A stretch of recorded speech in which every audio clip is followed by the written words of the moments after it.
Okay, this is from Melinda Enstrom. If you want to help your team be more, your U7 girls be more aggressive and less timid, you could follow this practice pattern. This is from Tom Turnbull.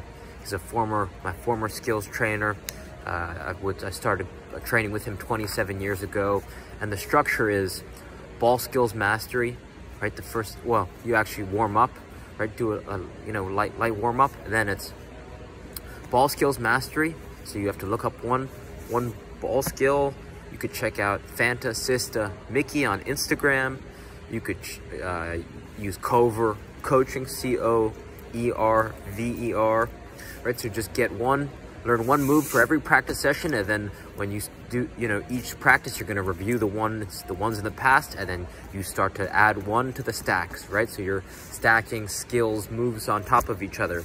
There's also a ball that you can buy that gamifies ball skills mastery, and I think this is fun if you have a player who, if you're a parent. I think this is a great ball because it gamifies, it makes ball skills mastery fun using technology. And at first I was against it because I was thinking I don't want to minimize screen time, but I realized I've spent lots of hours playing games of all sorts. So I think this is a great tool that I have yet to test out, but I've seen good things. Right, so it goes ball skills mastery for 10 to 15 minutes. Then you transition right into dribbling sequences. My trainer would do this one pattern in particular with one foot. You go outside, outside, inside, outside, inside. The last touch comes across the body, and you do the same thing again. Outside, outside, inside, outside, inside. And you keep on repeating that, and you have all the kids say it out loud when they're doing it. And why this is effective is because saying it out loud, it's a combination of saying it out loud while they're doing it that really makes it become internalized rapidly.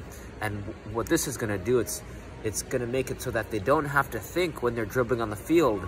It's just going to help them really develop muscle memory, and it's going to help them really rapidly improve their dribbling abilities. The third thing that you do, right, so it goes warm up, ball mastery, dribbling sequences. Then the third thing that you can do is you get a garbage can. You could get a $20 brute buckle from your local hardware store, or you could get a landscaping barrel, right? Some type of vessel that you have all these players go in a ring. They circle around a few steps away from the barrel, and ideally you want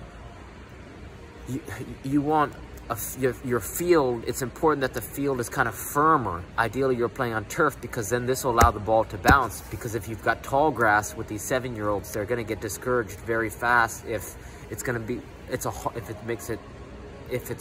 the game is so tough, right? It's a juggling game. All the kids, the goal is to juggle into the barrel using a bounce with their right foot, then their left foot, both feet alternating, then right thigh, left thigh, both thighs alternating, and then finishing on any body part they want. And it's important that you allow them to start very close to the barrel, because if they start too far away, even 2 touches away, right?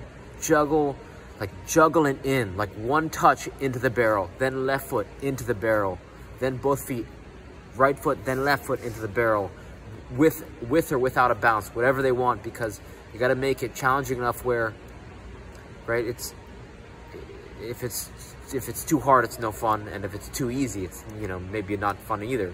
So getting in that Goldilocks sweet spot is something to think about. And when I would have my middle school boys play this game, they'd be bumping into each other, and there'd be chaos, but it's a lot of fun. The last thing you want to do is you want to get cones, tall cones, the one that they could knock over, and then you have them play 1v1 with each other. And this is going to help them develop shielding. It's going to help them 1v1 attacking. It's going to help 1v1 defending.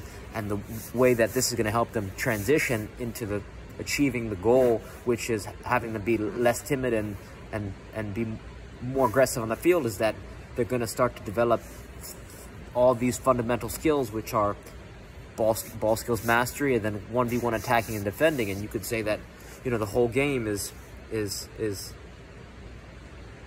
just a big game of 1v1, but when you expand out, it's keep away in 1v1, right? But kind of when you zoom in, 1v1 will help. It's like these are the most important things to help them build skills that translate onto the field, because it's the most essential things that you need to develop, right? Ball skills mastery, juggling, which helps passing, shooting, and dribbling, and then it's 1v1 attacking and defending, right? So that's what this whole thing, it's a perfect sequence. So you could do that with 1 hour and it'll be a lot of fun, finish with a cool down, and that's a high quality training session. So try that and reach out with any questions. All right, thank you.